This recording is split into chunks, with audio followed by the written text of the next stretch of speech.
کوئٹہ محرم الحرام کا چاند دیکھنے کے لیے مرکزی رویت ہلال کمیٹی کا اجلاس آج کوئٹہ میں ہوگا۔ رویت ہلال کمیٹی کے چیئرمین مولانا عبدالخبیر آزاد اجلاس کی صدارت کریں گے۔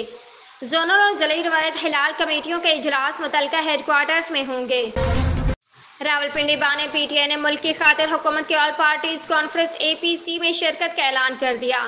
تفصیلات کے مطابق بانی پی ٹی آئی کا حکومت کی آل پارٹیز کانفرنس میں شرکت کا اعلان کرتے ہوئے کہا کہ ملک کی خاطر APC میں شریک ہوں گے اور دیکھیں گے۔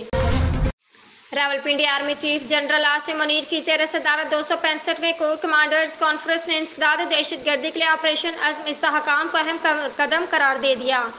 فوج کے شعبہ تعلقات عامہ ISPR کے مطابق کور کمانڈرز کانفرنس نے ملک میں پائیدار استحکام، معاشی خوشحالی، دہشت گردی اور غیر قانونی سرگرمیوں کے گٹھ جوڑ کے انسداد کے لیے آپریشن عزم استحکام کو وقت کا تقاضا قرار دیا۔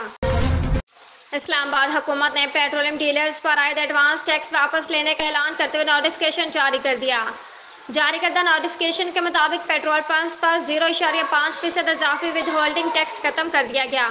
حکومت نے بجٹ میں پیٹرول پمپس پر فی لیٹر 0.5% ود ہولڈنگ ٹیکس لگایا تھا، جبکہ پیٹرول پمپس اپنے مارجن پر پہلے ہی 12.5% ود ہولڈنگ ٹیکس ادا کر رہے تھے۔